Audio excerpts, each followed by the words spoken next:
Hello, my people. Greeting to you all. I don't come again with another talk of MALEMA where you bring come. The word makes sense. Now, know what they do here. No, forget to like, to comment, to subscribe, and remain blessed. I'll drop the video for you to watch. You will know who Ranjeni is. I became corrupt in this country the day I challenged Pravin's appointment. When I said to Zuma, why do you keep on appointing the minorities into the economic cluster to the exclusion of black Africans? That day, I was declared an enemy. And stupid enough, I had my own problems of SARS. That's where they got me.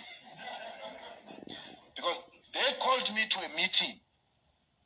They called me to a meeting after I said that and exposing the rogue unit. They said, no, let's come, let's discuss this rogue unit and the concerns you have on SARS. Called me to a meeting. When I arrived there, Pillay was sitting there, Makashule was sitting there, Van Lochenberg was there. We spoke those politics. When they finished, they called me aside and said, we hear you. Here is the bill, Baba. I was never given that bill before I challenged Pravin. The reason I'm telling you this is because I want to tell you what those people do. Pravin and his group. So everybody who challenges them, they go with your scandal to you and say, here is your story. And then after they tell you your story, they don't report it anywhere. It's your secret between them and you. Because in that meeting, they said to me, no, we can solve this tax issue. They're not telling me, don't stop saying what you are saying, we can solve it. They say, no, don't worry, we can solve it. There's no problem. That's why these commissions of inquiry, we must be called, some of us there, to go and give evidence there. That SARS is used as a political weapon. We can solve it. But because some of us are regular, I didn't stop talking, but you see, that's how my taxes ended in your decks. They wanted to sequestrate me. But no one asked the question, how many people owe SARS? And for how long have they been owing SARS? To get Malema singled out and quickly dealt with like this.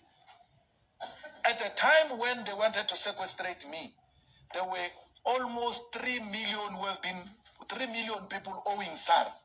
We have been owing it for the longest time. There was never an attempt on them to be sequestrated. Never. They can't do anything to me. And if they want me, they must come directly. I've defeated them before, I'll defeat them again. I don't want anything from them. I'm not speaking because I'm not attacking SARS or finance because I've got anything against me personally. The only thing I know which is going to be dealt with against me is AfriForum's case, which they said they will prosecute me privately and all. I'm prepared for that. It's a case which is known. I can think. I don't think only when I'm in trouble. Because it's racist to think that the EFF people can only think when they are accused of corruption or when they are bribed. No. We have nothing to hide. These leaders have nothing to hide. Well, we defended Pravin when Zuma ill-treated Pravin. I spoke against that. My immediate friends and people who were victims of Pravin in Limpopo asked me, why would you defend Pravin? My houses were taken by Pravin. I was humiliated by Pravin. But I was not going to sit back and allow an injustice against Pravin because he did the same to me. I supported him to teach him on how to treat people. I supported Pravin, despite the wrong things he did to me in collaboration with Zuma. Pravin wanted to destroy me. Even when he did that, I still had the courage to defend him. Why? I'm inspired by justice. I will never allow injustice to happen, not even to my enemies. But even if you go into our archives, I said at that time, we support Pravin not because he's our friend, but because there is an injustice against him. There's no inconsistency about that. Please. We're not going to be subjected here by gangsterism of Pravin Gordhan. This is Pravin's style. He has done it to me. I'm not scared of Pravin. I'm not scared of the cabal. I'm not scared of the Indian cabal. This is how they did it in the UDF. The cabal destroyed the people who were not agreeing with the cabal during those times.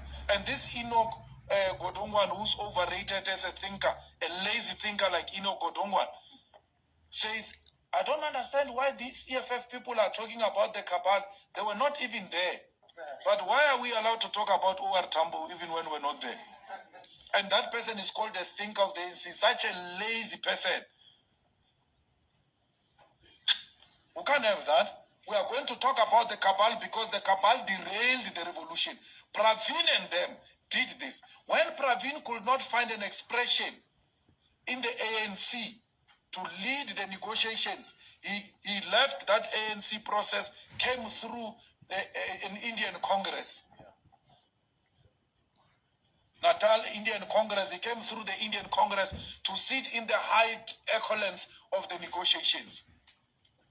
And you call Pravin progressive when he's prepared to degenerate and uses a racist platform to find access.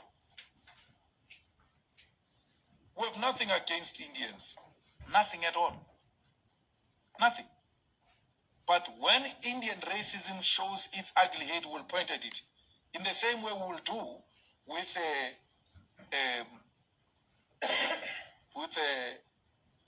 white people. Sitting in front here are 2 Indians and 1 colored, by the way.